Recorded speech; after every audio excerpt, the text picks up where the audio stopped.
ఒక భవనాన్ని ఈడ్చుకొచ్చి గదిలో మార్చి మళ్ళీ కట్టారో ఏమో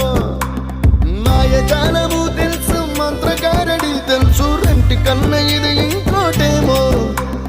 నీలాకాశం నేలాకొస్తే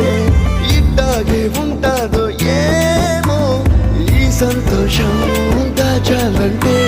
హృదయాలు ఓ వంద కావాలేమో ఇంతందంగా ఉంటుందా ఈ లోకం ఇన్నాళ్ళు ఈ మనసుకి తెలియాలేదే పాపం